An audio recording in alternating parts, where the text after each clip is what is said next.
The VR and AR landscape's changed a lot over the past 3 years. The technology and the capabilities are just becoming available now to actually be able to train people in complex processes and in emotional scenarios that works the way their brain works. This is a paradigm shift in the way people are going to learn.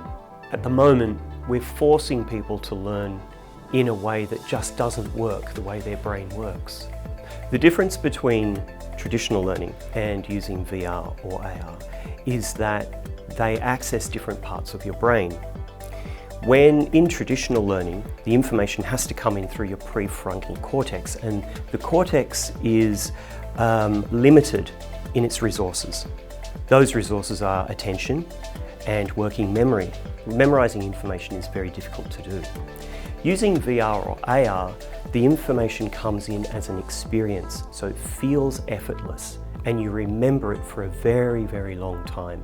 They say that when you do traditional learning, by the end of the day, you'll probably have forgotten about 75% of what you learned during the course. When you use VR or AR, you retain about 80% of the information for the first year.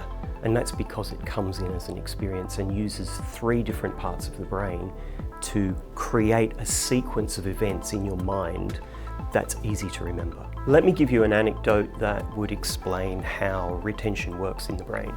Let's say, for example, you went on a course. If I was to ask you now what the content of the course was, you would find it very difficult to tell me the information that you learnt during that course day, particularly if that course was, say, a year ago. But if I was to ask you more about the experience of the course, how you got to the hotel from the airport, give me directions to a really cool little cafe or a bar that you found near the hotel that you were staying in, you could easily give me all of that detailed information straight out of your memory. We've evolved to learn experiences. When you learn an experience, it feels effortless. You don't have to concentrate, you just go through the experience and it sinks into your brain and it stays there. When you learn information, you have to concentrate and focus, and it doesn't go in and stick. You have to keep revising every few days.